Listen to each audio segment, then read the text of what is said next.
여호수아서 1장 1절에서 9절까지 말씀입니다. 구약 성경 여호수아서 1장 1절에서 9절까지 말씀 우리 한 절씩 교독하여 읽도록 하겠습니다.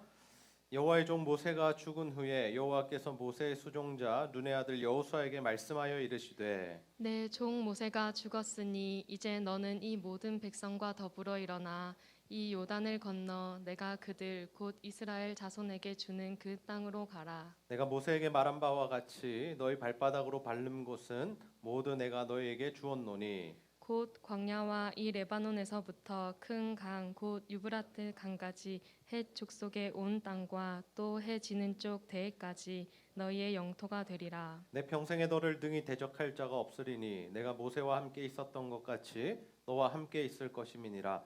내가 너를 떠나지 아니하며 버리지 아니하리니 강하고 담대하라. 너는 내가 그들의 조상에게 맹세하여 그들에게 주리라 한 땅을 이 백성에게 차지하게 하리라. 오직 강하고 극히 담대하여 나의 종 모세가 내게 명령한 그 율법을 다 지켜 행하고 오로나 좌로나 치우치지 말라. 그리하면 어디로 가든지 형통하리니 이 율법책을 내 입에서 떠나지 말게 하며 주야로 그것을 묵상하여 그 안에 기록된 대로 다 지켜 행하라. 그리하면 내 길이 평탄하게 될 것이며 내가 형통하리라. 함께 읽습니다. 내가 내게 명령한 것이 아니냐. 강하고 담대하라. 두려워하지 말며 놀라지 말라. 내가 어디로 가든지 내 하나님 여호와가 너와 함께 하느니라 하시니라. 아멘. 오늘도 하나님을 예배하기 위해 이 자리에 모인 여러분 모두를 환영하고 축복합니다. 우리 옆 사람과 한번 인사할까요? 믿음으로 승리합시다. 네. 여러분 날마다 묵상의 삶을 살아가고 계십니까? 우리가 지금 3주째 묵상에 대한 말씀을 듣고 있습니다.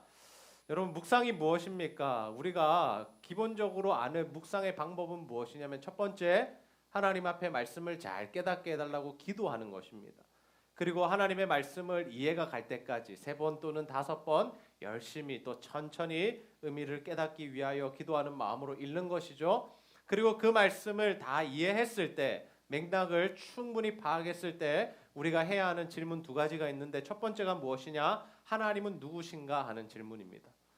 우리가 이 질문을 하는 것이 참 중요합니다. 성경을 읽으면서 그냥 내용만 파악하는 것이 아니라 과연 오늘 이 말씀에 등장하는 하나님, 우리에게 계시해 주시는 그 하나님은 어떤 분이신가 하는 것을 우리가 함께 질문하며 이 말씀을 보아야 하죠. 그리고 충분히 하나님이 누구신지를 묵상했다면 그 다음 질문으로 들어가야 되는데 그 질문이 무엇입니까? 바로 내게 주시는 교훈은 무엇인가? 과연 이 말씀이 나와 어떤 관계가 있는가 하는 것을 우리가 살펴보아야 합니다.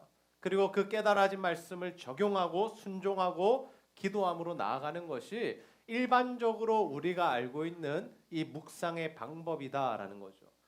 그런데 여러분 우리가 이 묵상이라는 것을 단순히 아침에 일어나서 30분 큐티하는 것 그것으로 우리가 생각해서는 안 된다라는 거예요.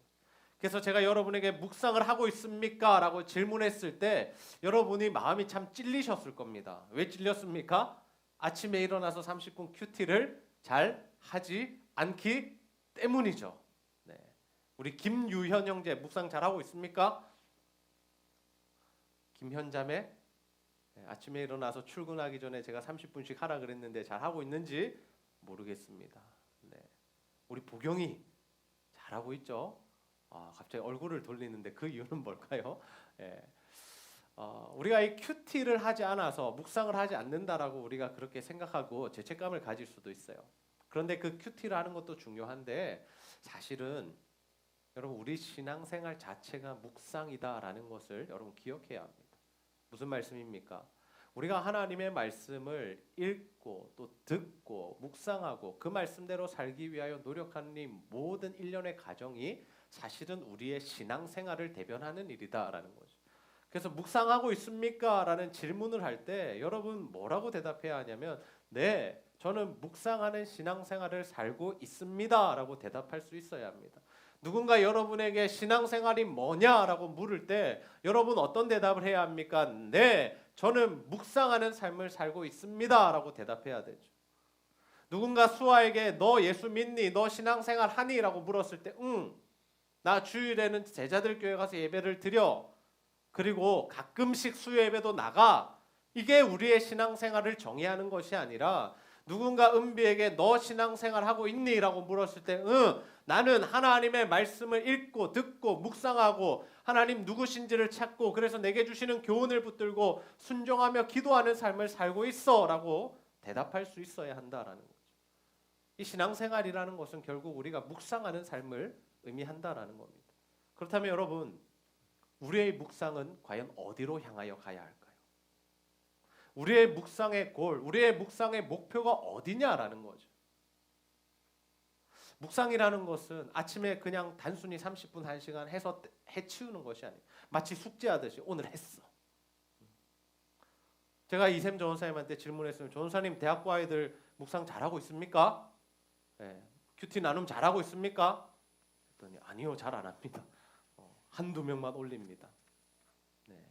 연수가 찔렸는지 웃고 있는데요. 네. 뭡니까? 네. 그냥 해치우는 게 아니라는 거죠. 나 대충 말씀 보고 나 오늘 이거 조금 좀 땡긴다. 필이 온다. 이 말씀 딱 한 구절 해가지고 나 이거 묵상했어요 하는 게 묵상의 끝이 아니다라는 겁니다. 그럼 하나님께서 우리를 묵상의 자리로 계속해서 이끄시는 이유가 뭘까요? 하나님 왜 우리에게 계속해서 묵상에 대하여 말씀하시고 이 묵상이 중요하다고 우리에게 가르치심을 주는 이유가 무엇이겠습니까? 여러분, 우리가 묵상을 할 때 하나님 우리에게 어떤 은혜들을 부어주시는 걸까요? 하나님은 성경을 통하여 우리에게 말씀하십니다. 우리가 살아가면서 어떤 결정을 할 때 또는 하루의 일상을 시작할 때 우리가 하나님의 뜻대로 사느냐 아니냐를 정말 판가름할 수 있는 것. 이게 정말 하나님이 원하시는 일인가 아니면 내가 원하는 일인가? 하나님이 원하시는 일과 나의 원하는 일이 같이 가고 있는가 따로 가고 있는가를 우리가 판단하기 위한 시금석이 무엇이냐면 바로 하나님의 말씀이 성경이다라는 거죠. 그리고 특별히 우리가 큐티를 한다라는 것, 우리 교회가 묵상하는 교회인데 묵상을 한다라는 것은 무엇이냐면 날마다 일정한 정해진 이 분량의 말씀을 읽고 묵상하면서 그 말씀을 오늘 내게 주시는 말씀으로 받고 그 말씀대로 살겠다라는 믿음과 신앙의 고백이 바로 이 묵상의 삶이다라는 거죠. 그런데 여러분, 이 말씀이 성경 66권 말씀이 또는 오늘 우리가 읽은 그 이사야의 말씀이 우리의 삶에 실제하는 역사하는 말씀이 되기 위해서는 무엇이 필요하겠습니까? 어떻게 하면 진짜 이 성경 말씀이 내 삶에 역사하는 살아있는 말씀이 될까요? 그 방법은 무엇이냐면 바로 우리가 하나님의 말씀에 순종하는 것입니다. 우리가 하나님의 말씀을 읽고 묵상하고 깨달은 그 말씀 붙들고 살아내고 실천해낼 때 우리 삶 가운데 구체적으로 적용해낼 때 그 말씀이 예전에 기록된 아무런 의미 없는 말씀이 아니라 지금 내 삶에 살아 역사하는 말씀이 된다라는 거죠. 모든 그리스도인들이 하나님의 능력을 경험하기 원합니다. 여러분 마찬가지죠. 나도 좀 하나님 말씀에 기록된 이런 놀라운 역사들 좀 체험해보고 싶다. 나도 이 세상에서 맨날 쭈그리로 사는 게 아니라 정말 길을 펴고 날개를 펼치고 하나님 안에서 정말 승리하는 삶을 살고 싶다라는 마음이 우리 안에 있습니다. 그러나 그러한 소원들이 잘 이루어지지 않는 이유는 우리가 하나님의 말씀에 순종하지 않기 때문이죠. 아는데, 깨달았는데, 감동도 받았는데 그게 우리의 삶 가운데 순종으로 나타나지 않을 때 실현되지 않는다라는 겁니다. 여러분, 여호수아가 가나안 정복 전쟁을 앞두고 있었습니다. 여호수아 우리가 1장에서 24장 우리가 이미 벌써 읽었죠. 네, 올해 두 번째로 읽고 있는데 이 말씀에서 여호수아서를 통틀어서 가장 중요한 말씀이 뭘까라고 생각했을 때 저는 1장 말씀이라고 생각합니다. 앞으로 가나안 정복을 앞둔 그 여호수아에게 하나님께서 뭐라고 말씀하십니까? 우리 여호수아서 1장 7절에서 8절 말씀 다시 한번 읽습니다. 시작. 오직 강하고 극히 담대하여 나의 종 모세가 내게 명령한 그 율법을 다 지켜 행하고 우로나 좌로나 치우치지 말라. 그리하면 어디로 가든지 형통하리니 이 율법책을 내 입에서 떠나지 말게 하며 주야로 그것을 묵상하여 그 안에 기록된 대로 다 지켜 행하라. 그리하면 내 길이 평탄하게 될 것이며 내가 형통하리라. 아멘. 하나님께서 여호수아에게 주신 말씀 이겁니다. 내 율법, 그 율법, 내가 모세에게 준 그 율법을 다 지켜 행하라. 다 지켜 행할 때 하나님께서 어떻게 해주신다고 약속하십니까? 내가 너를 형통케 하겠다. 어디로 가든지 형통케 하겠다. 여러분, 여기에 있는 형통이 무엇으로 이어집니까? 이스라엘 백성들이 가나안 땅을 정복하는 그 전쟁에서의 승리로 이어지죠. 여러분, 우리가 하나님의 말씀, 이 하나님의 말씀 뜻대로 행한다라는 것은 구체적으로 무엇일까요? 8절 말씀 다시 보시면 이런 말씀이 있죠. 이 율법책을 내 입에서 떠나지 말게 하라. 계속해서 읽고 듣고 읊조리라 라는 의미입니다. 더 나아가서 어떻게 하라랍니까? 주야로 묵상하라. 주야로 묵상하라. 하나님 말씀 읽은 것 주야로 묵상하는 삶을 살아야 한다라는 거죠. 이 말씀 과연 어떤 말씀입니까? 나에게 왜 이 말씀 주셨을까? 과연 내 삶에 이 말씀이 어떻게 성취될까? 질문하는 삶을 살라는 겁니다. 그리고 궁극적으로 어떻게 해야 됩니까? 그 말씀 지켜 행하라라는 거죠. 7절과 8절에 동일하게 나오는 말씀이 뭡니까? 지켜 행하라입니다. 읽었다고 들었다고 깨달았다고 묵상했다고 끝나는 것이 아니라 지켜 행할 때 하나님의 놀라운 역사가 일어나게 될 줄로 믿습니다. 여러분, 이스라엘 백성들이 가나안 땅에서 그 정복 전쟁을 승리할 수 있었던 이유가 무엇입니까? 그들이 하나님의 말씀에 순종하는 것이었죠. 그들이 가나안을 정복하느냐 못하느냐, 승리하느냐 실패하느냐를 판가름한 것은 무엇이냐? 바로 묵상과 순종에 달려 있었다라는 거예요.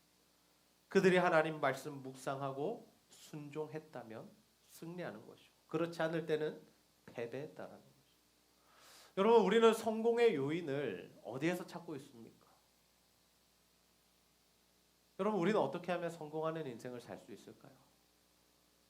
많은 사람들이 자신이 처한 환경에서 성공의 요인을 찾으려 합니다. 옛날에 있었던 그런 금수저, 흙수저를 떠나서라도 우리가 느끼는 바가 그렇지 않습니까? 부모를 잘 만난 아이들은 편하게 살고 여러 가지 기회를 누리게 됩니다. 실제로 그렇습니다. 아무리 마약을 해도 저기 높은 사람 아들이고 딸이면 어떻습니까? 빨리 나오죠. 감옥에 가지 않습니다. 아무런 백도 없고 아무런 힘도 없는 사람도 어떻습니까? 슈퍼 가서 뭐 하나 훔쳤는데 징역을 살게 되죠. 물론 그런 현실적인 차이들이 있긴 합니다. 그리고 우리가 어떻게 합니까? 시대를 잘 타고 태어나야 한다라고 생각합니다. 어떤 시대에 태어났느냐에 따라 나는 똑같지만 나의 능력은 동일하지만 인정을 받는 시대가 있고 인정을 받지 못하는 시대도 있다라는 거죠. 그리고 우리는 또 어디에서 이 성공을 찾게 됩니까? 자기 자신에게서 찾게 되죠. 내가 얼마나 똑똑한가? 내가 얼마나 많이 배웠는가? 내가 얼마나 전문적인 분야의 기술을 가지고 있는가?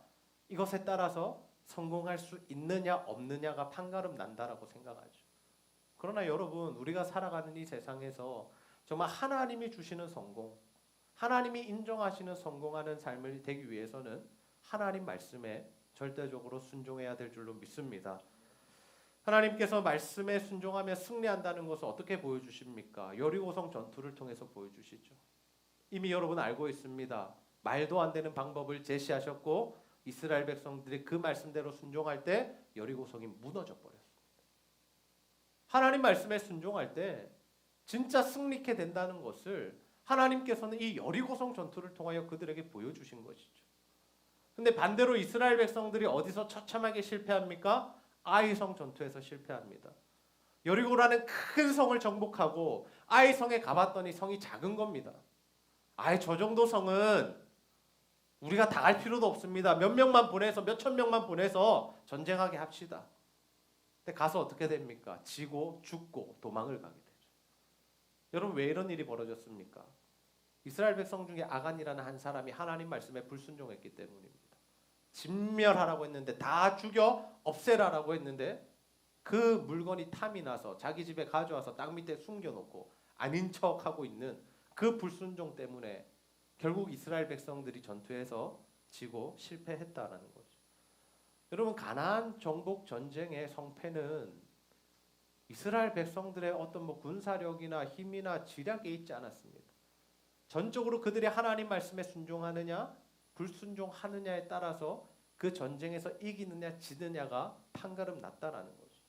여러분, 우리의 삶도 마찬가지입니다. 우리가 이 세상에서 하나님 주시는 성공하는 인생, 승리하는 삶을 사는 비결 무엇일까요? 그것은 바로 하나님의 말씀에 순종하는 일이죠. 하나님은 우리가 하나님 말씀에 순종할 때 복을 주시고 불순종할 때 심판하시겠다고 분명히 말씀하셨습니다. 이것은 하나님께서 세우신 원리요 변하지 않는 법칙입니다. 여러분, 만약에 이러한 하나님께서 세우신 질서와 법칙들이 없다면 세상이 어떻게 되겠습니까? 다 무너지는 거죠. 예수만 믿으면 복을 주겠다라고 그렇게 말씀하셨다면 예수 믿고 오만 나쁜 짓 다 하고 사람 죽이고 사람들 아프게 하고 상처 입히고 사기치고 이런 사람들도 자꾸 잘 되고 복을 받으면 여러분, 그것은 하나님이 세우신 질서와 원칙에 맞지 않는 일이죠. 하나님께서는 분명히 말씀하십니다. 말씀에 순종하는 자에게 복을 주시고 불순종하는 자에게 저주를 내리겠다. 우리가 하나님의 말씀을 머리 지식으로만 이해해서는 안 됩니다. 우리가 많이 성경을 읽었다? 내가 성경의 내용을 잘 안다? 또는 내가 성경의 전반적인 구조를 알고 있다? 각 권의 내용을 내가 빠삭하게 알고 있다? 여러분, 이게 우리에게 능력이 되지 않는다라는 거죠. 우리가 하나님 말씀에 순종할 때 그 말씀이 우리 안에 살아 역사한다라는 거예요. 히브리서 4장 12절에 보면 하나님의 말씀에 어떠한 능력이 있는지를 우리에게 말씀해 주는데요. 우리 시간 함께 한번 읽어보겠습니다. 시작. 하나님의 말씀은 살아있고 활력이 있어 좌우의 날선 어떤 검보다도 예리하여 혼과 영과 및 관절과 골수를 찔러 쪼개기까지 하며 또 마음의 생각과 뜻을 판단하나니. 아멘. 아멘. 하나님의 말씀에 뭐가 있다라고 합니까? 살아있다라고 해요. 살아있다. 그리고 활력이 있다. 옛날 말씀으로는 운동력이 있다. 하나님의 말씀이 살아있다라는 겁니다. 살아있다. 여러분이 성경 읽으면서 묵상하면서 설교 들으면서 정말 하나님의 말씀이 살아있다라고 느껴보셨습니까? 제가 지리산에 성경 통독을 하는 곳에 다녀온 적이 있습니다. 함께 가신 분들이 여기 계시죠? 네. 노우호 목사님이라는 그 목사님께서 성경 통독을 이렇게 진행하시는데 일주일 동안에 신구약 성경을 다 읽습니다.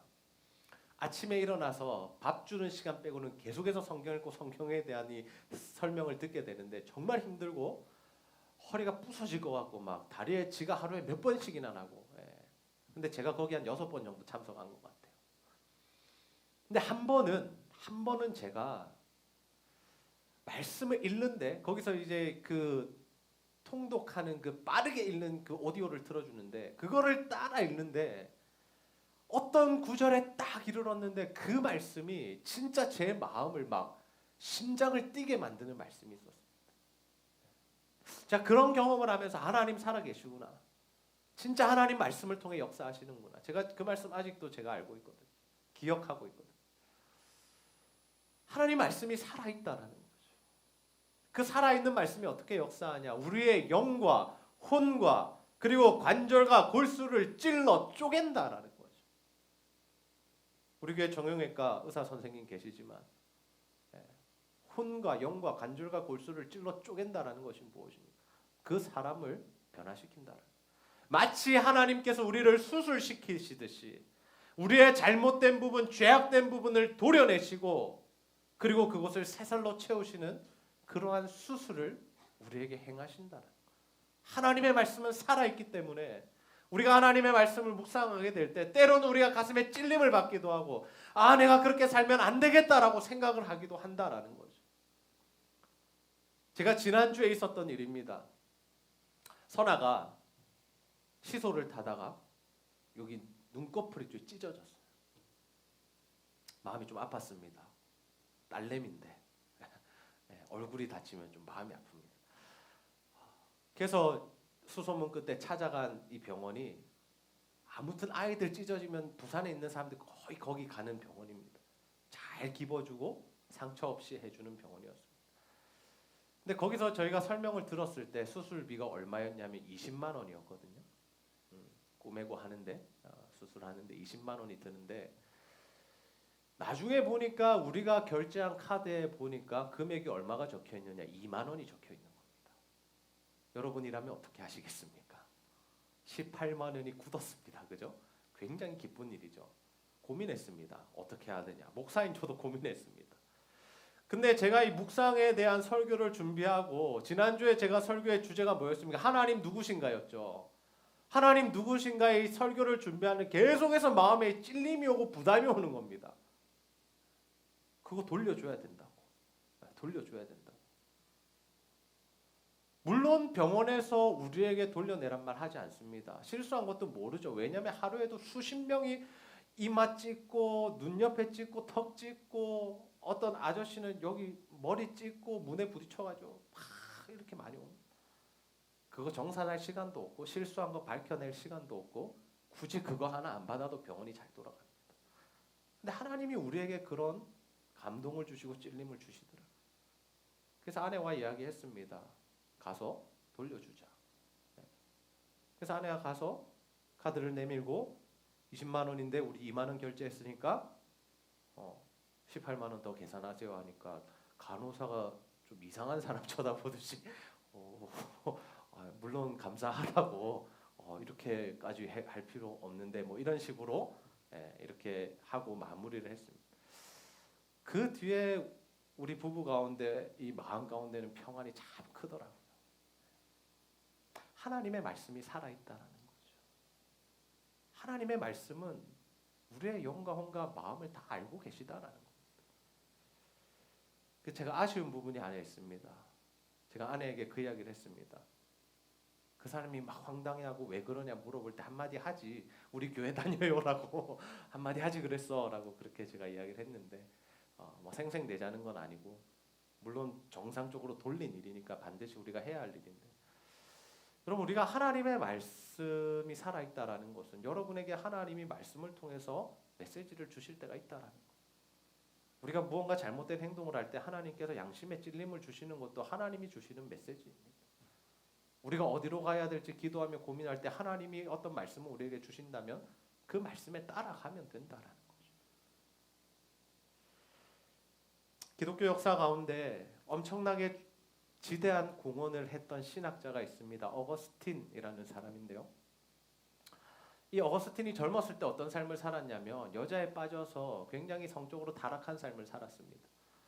그리고 10년 동안은 마니교라는 잘못된 신학과 신앙을 가진 그 종교에 빠져서 심취하면서 그런 삶을 살았다는 거죠. 근데 그가 하나님이 택하신 백성이니까 얼마나 괴로웠겠습니까? 그래서 하나님께서 계속 그런 마음의 부담을 주시니까 막 고뇌하고 어떻게 해야 될지 모르는 그러한 딱 타이밍에 어떤 어린아이의 노랫소리를 통하여 어거스틴이 이런 말을 듣게 됩니다. 들고 읽어라. 들고 읽어라.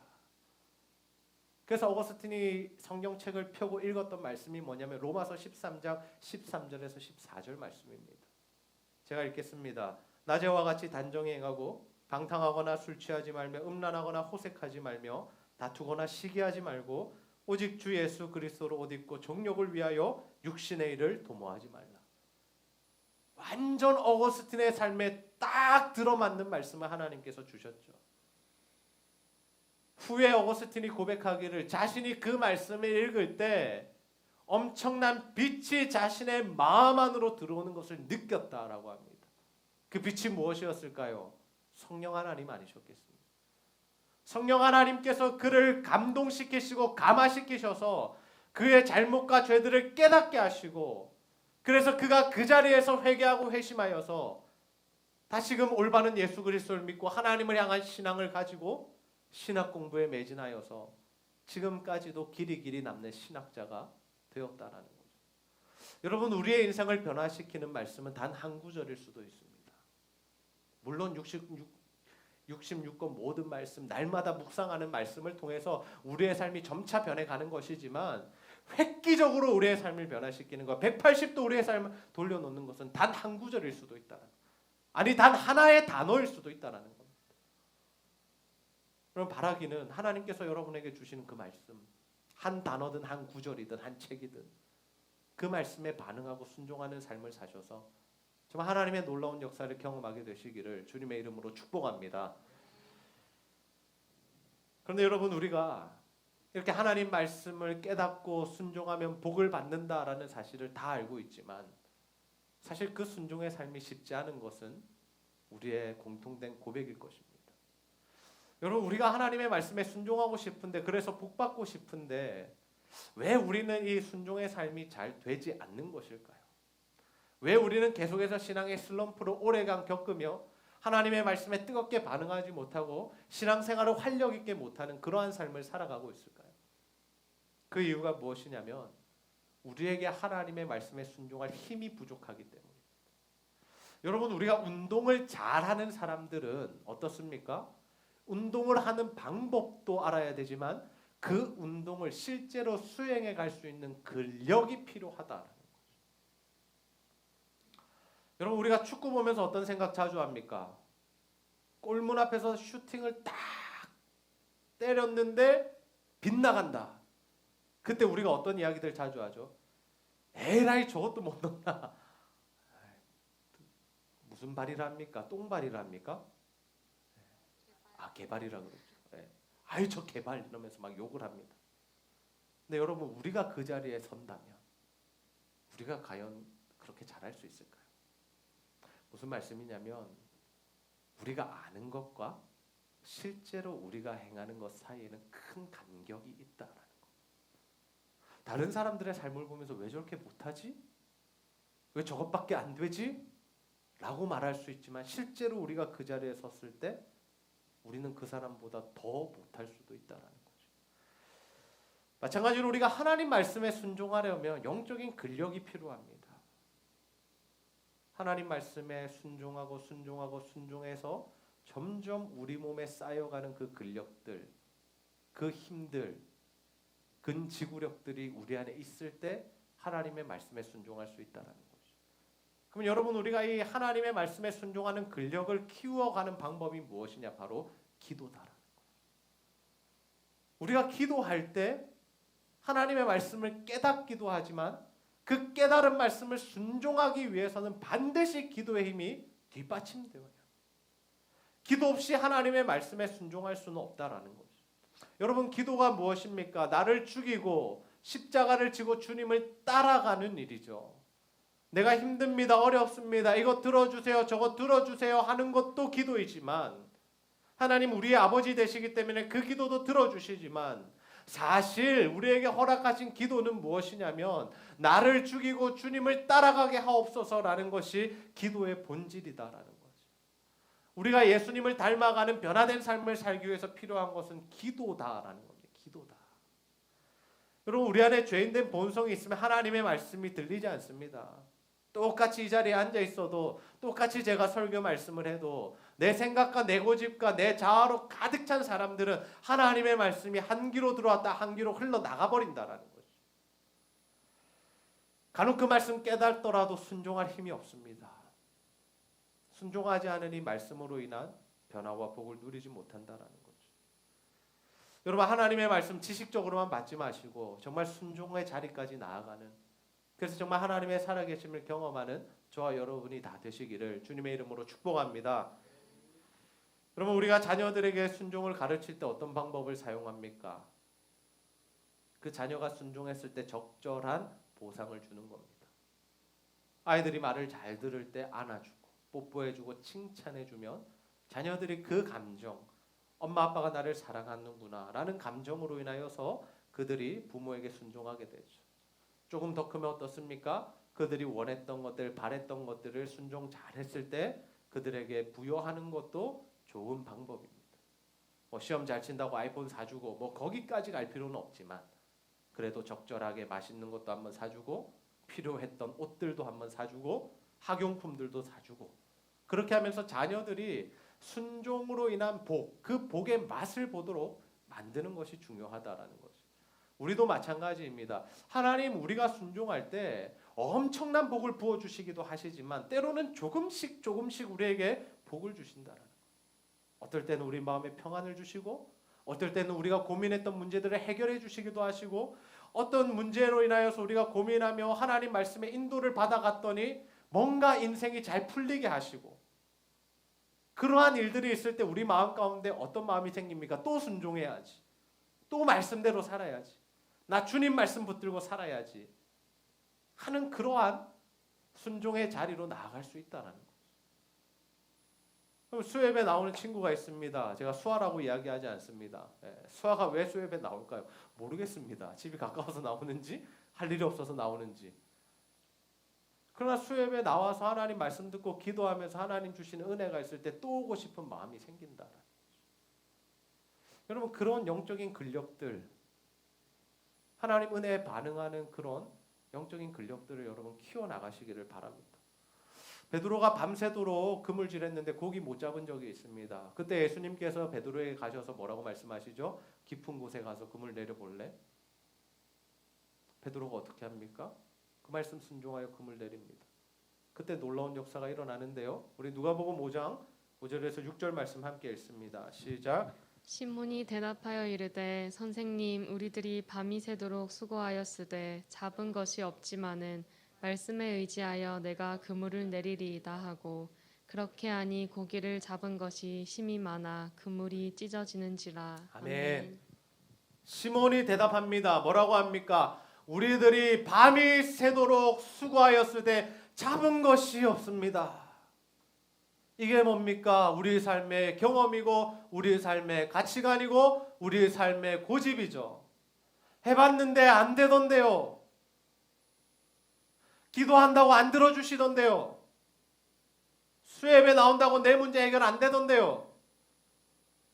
그리고 그 자리에 머물러 있다면 하나님 역사 일어나지 않는다라는 거죠. 근데 베드로가 어떤 모습 보여줍니까? 말씀에 의지하여 내가 그물을 내리리이다. 무엇에 의지하여서요? 말씀에 의지하여. 그래요 주님. 나는 실패했는데 나는 안 되던데 주님 말씀하시니까 한번 해볼게요. 내 이성과 내 판단으로는 지금 깊은 곳에 그물 내리면 한 마리도 잡히지 않을 테지만 주님 말씀하시니까 내가 한번 해보겠습니다. 여러분 이게 순종이죠. 이게 순종입니다. 내가 모든 데이터를 가지고 이러면 성공할 거야 라는 것을 따라가는 것이 순종이 아니라 내가 가진 데이터로는 전혀 성공하지 못하는 길인데 하나님이 말씀하시니까 그 길을 가겠습니다라는 것이 순종이다라는 거죠. 시간적으로 볼 때 수협에 나오면 여러분이 공부할 시간, 친구 만날 시간이 줄어드는 거죠. 근데 하나님이 그 자리에서 은혜를 주시면 더 크고 놀라운 역사가 일어난다라는 겁니다. 그래서 베드로가 어떻게 합니까? 말씀에 의지하여 그물을 내려봅니다. 근데 그 결과가 놀랍죠. 그렇게 하니 6절에 보시면 고기를 잡은 것이 심히 많아 그물이 찢어지는지라. 그물이 찢어질 정도로 여러분 고기가 잡혔다라고 합니다. 낚시를 좋아하는 저는 이 말씀을 읽으면 막 가슴이 뛰는 것 같아요. 우와 얼마나 많이 잡았을까. 우와 한 달 동안 생선만 먹어도 배가 터지겠다. 근데 베드로가 이러한 하나님의 놀라운 역사를 경험할 때 뭐라고 고백하냐면 주여 나를 떠나소서 나는 죄인입니다. 그런데 주님이 다시 한번 그를 부르십니다. 너 나를 따라올래? 내가 너를 사람 낚는 어부가 되게 해줄게. 그때 베드로가 어떻게 합니까? 모든 것을 버려두고 배와 그물과 친구와 동료와 가족을 버려두고 주님을 따라갔다라고. 하나님 말씀에 순종했더니 하나님의 놀라운 역사를 경험합니다. 그 놀라운 역사를 경험하자 또다시 하나님 말씀하실 때 그가 주저하지 않고 하나님의 말씀에 순종하는 모습을 보여주었다는 거죠. 저는 우리 제자들교회 성도님들 모두가 특별히 우리 젊은이들이 하나님의 말씀에 순종하는 일에 주저하지 마시기를 부탁드립니다. 그럼 하나님 말씀하시면 순종하십시오. 뒤돌아보지 말고 순종하십시오. 하나님 놀랍게 여러분의 삶 가운데 역사하실 겁니다. 하나님께서는 우리를 자녀 삼으신 이후에 구원의 복도 허락하시지만 무엇도 주십니까? 이 땅에서 살아갈 수 있는 은혜들을 주십니다. 그런데 이 땅에서 사람들이, 특별히 우리 그리스도인들이 하나님의 복을 받는 비결은 무엇이냐? 하나님의 말씀에 순종하는 일이다라는 거죠. 여러분, 하나님의 말씀에 순종하는 것을 억압으로 느끼지 마십시오. 하나님의 말씀에 순종하는 것은 율법이 아닙니다. 내가 예수 믿고 못하는 것이 너무 많다? 제한되는 것이 너무 많다? 내 자유가 빼앗겼다라고 생각하지 마십시오. 여러분, 말씀에 순종하여 복을 받을 때 그것은 우리에게 복을 주시는 은혜의 통로이지 우리를 구속하는, 억압하는 통로가 아니다라는 거죠. 여러분, 그 맛을 보셔야 합니다. 신앙생활 하면서 하나님 말씀에 순종하여 복을 받는 경험들이 있으셔야 돼요. 그래야 여러분 앞으로 살아가면서 하나님 말씀을 순종하고 죽음의 상황 가운데서도 믿음으로 흔들리지 않을 수 있다라는 거죠. 코로나로 많은 사람들이 흔들리고 있습니다. 많은 교회들이 무너지고 있습니다. 특별히 젊은이들이 신앙을 잃어버리고 있습니다. 굳이 교회에 가야 되느냐고 이야기합니다. 그러나 현장에서 예배드리면서 은혜를 경험한 사람들은 현장으로 나옵니다. 예수 믿고 무언가 하나님께 복받은 사람들은, 무언가 특별한 은혜를 경험한 사람들은 그 자리에 나온다라는 거죠. 여호수아가 가나안 땅을 정복할 수 있었던 이유 무엇입니까? 하나님 말씀에 순종했기 때문입니다. 베드로가 그물이 찢어지도록 고기 잡은 이유가 무엇입니까? 하나님 말씀에 순종했기 때문입니다. 동일하게 우리도 하나님 말씀에 순종하면 우리 삶 가운데 하나님의 놀라운 역사가 일어나게 될 줄로 믿습니다. 저는 우리 제자들과 성도님들 모두가 정말 이 세상 살아가시면서 이렇게 멋진 인생, 하나님의 살아계심을 경험하며 하나님 주신 놀라운 은혜와 능력들을 경험하는 인생이 다 되시기를 소원합니다. 그 일을 위하여 여러분 말씀을 묵상하십시오. 기도하십시오. 궁극적으로 순종하십시오. 그래서 하나님의 말씀에 이끌림을 받는 자들이 다 되셔서 정말 하나님과 동행하며 하나님의 놀라운 기적의 역사들을 체험하며 하나님의 살아계심을 이 세상에 나타내는 멋있는, 승리하는 그리스도인들이 다 되시기를 주님의 이름으로 축복합니다. 우리 시간 전능하신 나의 주 하나님은 함께 찬양 부르고 말씀 붙들고 기도하는 시간 가지겠습니다.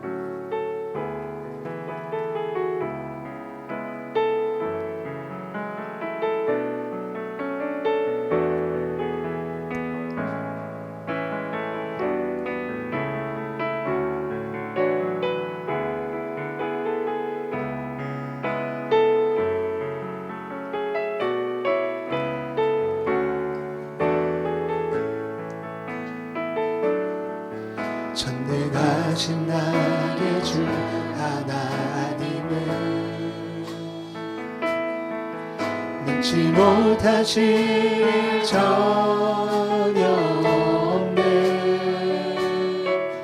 우리의 모든 간구도 우리의 모든 생각도 우리의 모든 꿈과 모든 소망도 신실하신 나의 주 하나님은 우리의 모든 괴로움 바꿀 수 있네. 불가능한 일을 행하시고 죽은 자를 일으키시니 그를 이길 자 아무도 없네.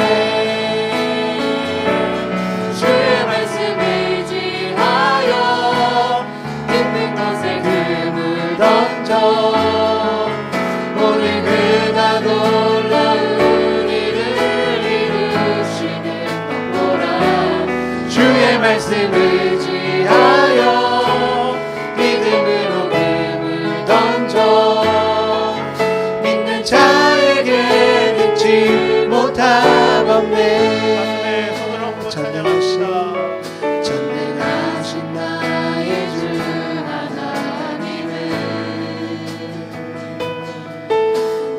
못하실 전혀 없네.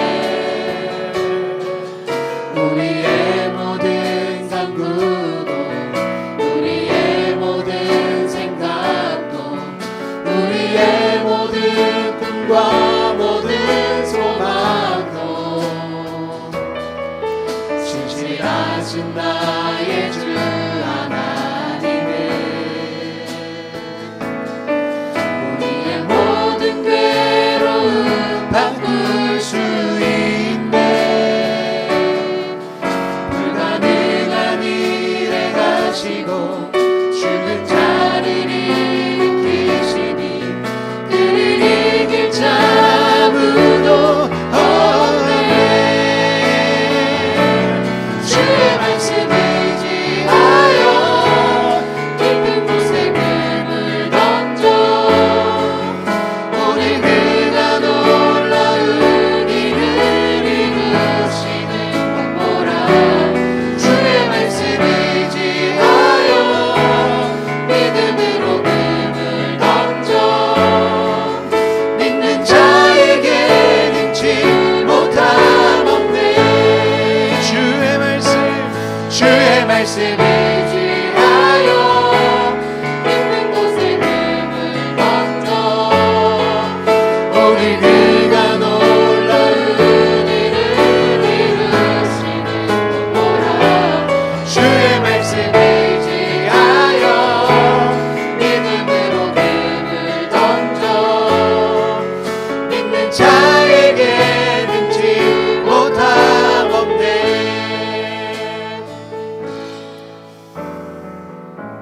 우리 시간 하나님의 말씀 붙들고 한번 기도합시다. 하나님, 우리가 정말 묵상하며 또 말씀을 읽으며 설교를 듣는 가운데 하나님 우리에게 깨닫게 하시는 말씀이 있다면, 우리 마음에 감동하시는 말씀이 있다면, 우리 말씀을 찌르고 회개케 하시는 말씀이 있다면 아버지 그 말씀에 순종하는 삶을 살아가게 하여 주시옵소서. 그래서 하나님 우리가 그 순종을 통하여서 정말 살아계신 하나님을 경험하게 하여 주시고 하나님의 놀라운 역사와 은혜들을 체험하는 인생이 되게 해달라고. 정말 이 코로나로 인하여 힘들고 어렵고 정말 하나님 우리가 많이 위축되는 상황이지만 정말 이 하나님의 말씀에 순종함으로 독수리 날개 치며 올라가듯 새로운 힘과 능력으로 살아가는, 세상을 이기고 정복하는 삶을 살아가게 해달라고 우리 지금 하나님 말씀 붙들고 한번 기도하도록 하겠습니다. 아버지 하나님 감사합니다. 우리 하나님 말씀 통하여 우리 하나님의 말씀에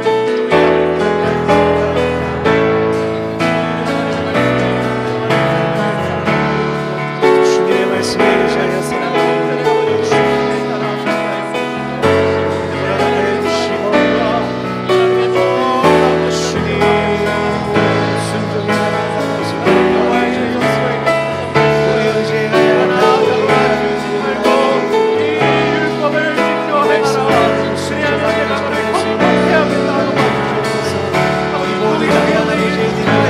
주님의 도우심으로 가난케 되어 하나님 아버지를 경험하게 하여 주시옵소서. 우리가 주님의 뜻대로 살아가야 하나님의 것을 알게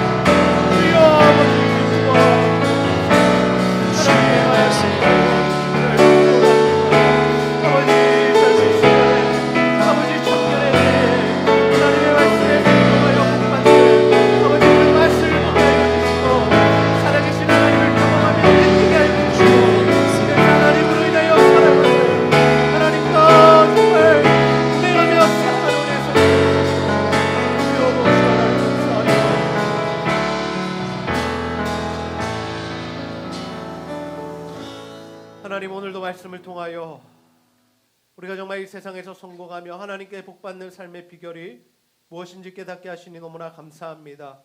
우리가 정말 하나님 우리에게 말씀하실 때에 또 깨닫게 하실 때에 감동하시고 또 마음에 찔리게 하실 때에 그 말씀에 전적으로 순종하는 삶을 살아갈 수 있도록 인도하여 주시옵소서.